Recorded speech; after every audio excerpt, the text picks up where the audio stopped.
let's round things out with a look at his last film, Paprika then. Yes, which, from your comments earlier, seems like it's going to be the first time we diverge in opinion in this episode, Scott, which is actually more than anything a disappointment for you, because on this viewing, well, we'll see. In the near future world of Paprika, a new technology has been developed, dubbed the DC Mini, a device that can allow someone to see another's dreams. It's a little like a real-time version of Strange Days Squid, if you recall that, though with a therapeutic rather than law enforcement intention. If it falls into the wrong hands, though, it could allow someone to invade another's dreams, control them, and eventually and somehow allow the real world and humanity to be destroyed. It falls into the wrong hands. Beginning at the company where the DC Mini was developed, and with relatively small stakes at hand, like causing someone to throw themselves out of a window or off of a building, the scientists who created the device, Dr. Atsuko Chiba and Dr. Kosuke Tokita, must track down the terrorists who stole the prototype devices, aided by police detective Toshimi Komakawa. They have another ally too, Paprika, a feisty redhead with superhero abilities who guides patients through their dreams in therapy, and who may be Chiba-san's avatar in the dream world, or maybe a facet of a split personality, or maybe a constructed but entirely independent and real person that just happens to live inside of Chiba-san's head. Or all of the above, or neither. Yes. As events progress, the real world and the dream world begin to merge, and the great parade of random, mundane yet incredibly sinister crap that represents the dream, or possibly the psyche, of one of the initial suspects spills across into the subconscious of other people, and eventually, via poorly documented mechanisms, into the real waking world, threatening existence itself. People think dreams are great, and, well, dreams are not great and people are wrong. Most probably they're thinking of daydreams, which typically are great. Real dreams are often terrible though.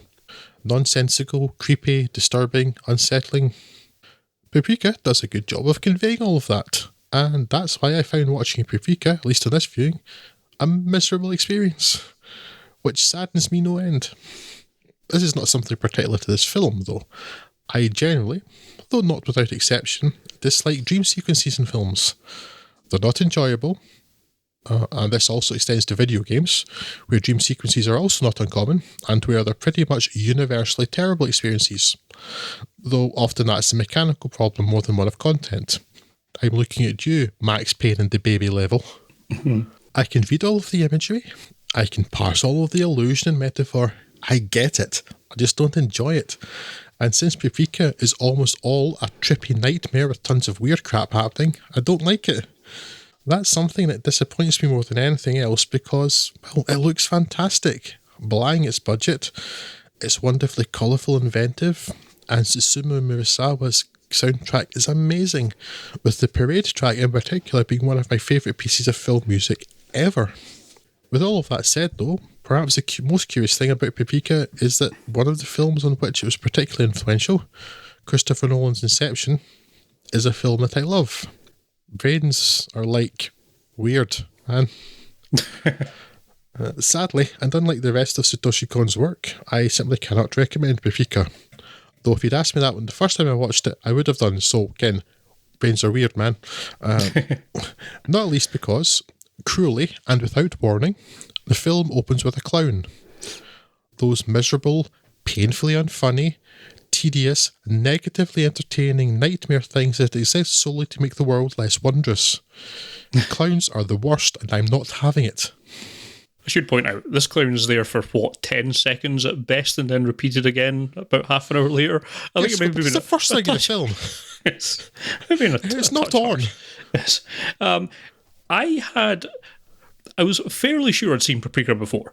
When I viewed it this time round, it became painfully apparent that either I haven't or I've completely forgotten everything that happened in it. So it'd be interesting to see if I have the same reaction as you do second time round. However, I generally have a higher tolerance for dream logic, so therefore I'm probably not going to be as annoyed by you on it on the second time round. So I really got that kind of first viewer experience of just being able to soak in all these wonderful visuals and audio cues, and yeah, it's an absolute treat on the kind of more superficial levels of it.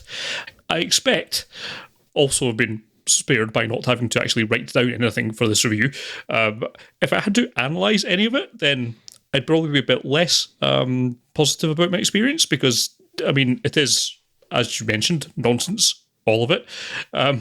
Deliberately so for a lot of the time, but yes, there's not really much of a through line you could make that would have anything that's happening here have any kind of sense. And it's purposely very difficult to pick out what's happening in a dream and what's happening in reality, and how anything that could happen that apparently in reality could even cross over from the dream world.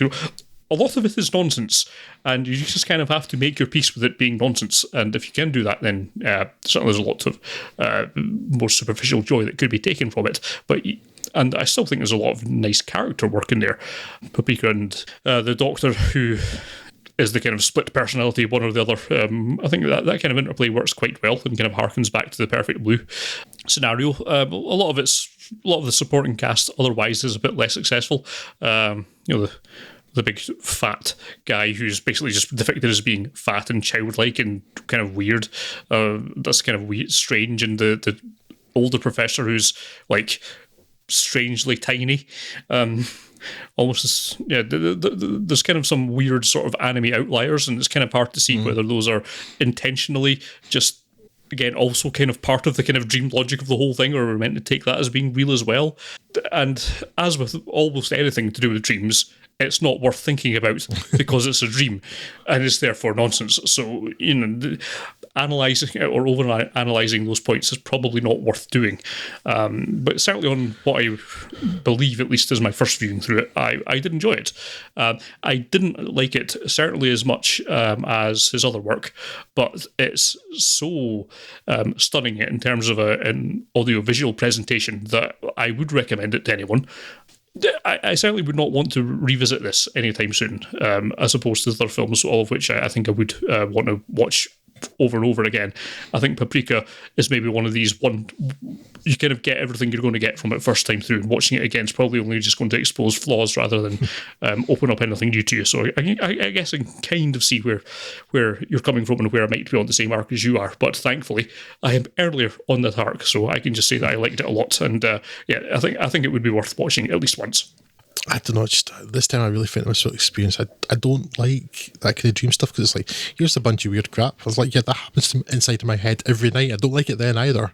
I don't want to like actively seek out more of it to watch. It's not any fun. I mean, it's not always disturbing in the moment. Well, not that all my dreams are disturbing, fortunately, but when you're in a dream, you don't realise. But if you start thinking about it, I was like, oh, that was super creepy. I don't want to do that again. And this, you're saying, Scott, that it's all meant to be a dream and don't think about it. But that's the thing, though. In this film, it's not all a dream, because the world is going to end. That's the stakes here, because they don't do, fortunately, I guess in one way, the whole, it was all just a dream thing, because when you see the wide shots of the city at the end, it's like, oh no, there's basically a massive hole in the middle of it, which is where the giant chairman fella was sucking the world into. Or is there? And all the buildings are destroyed. So it's like, it clearly happened. It's like, or did it? And yet, I don't have a lot of tolerance for this a lot of the time. It's like, dreams are weird and crap, and like, here's all this weird crap happening. Great. Oh, great. Now there's a baby, and the baby's sucking things in and becoming a massive... What? No. Go away. I still didn't remember the baby from my last viewing of this. This is just... I mean, I wouldn't really think this because of how much respect I have for the rest of Satoshi Kon's work, but it does have the kind of the ring of being weird for the sake of being weird, and I have too much respect for him to think that's actually the case, but that's how it feels. And I don't know, and it kind of disappoints because I love the soundtrack so much. And so I was really looking forward to going back to this. Like, I really like Paprika. I was like, oh no, this isn't good. I don't like the bite. What was I thinking before? Again, though, the fact that I had two such disparate experiences makes me wonder whether it is a case of a second viewing just showing up flaws, or well, they're just caught me in the wrong mood, which is less likely but possible. But yes, I have no particular enthusiasm to go back and try it again anytime soon. Yeah. What might just be interesting is whether anything ever comes from a Dreaming Machine, which is we're skipping on from Paprika now, Scott, which is the film that Com was working on when he died. The producer that he worked with, the Madhouse, that his films were put out through, had originally wanted to try and get someone to finish it. It had been done, it's like 20% done, something like that. There's a lot of storyboards had done for some key animation frames, that sort of thing. Yeah. And then it died, that was kind of put on hold. It's like a third of the shots were finished, I think, like something. So a chunk of work had been done. And like, there's less reshoots would be the live action word in animation, because they're so planned out, so it's not like they would like to be gone back and changed much.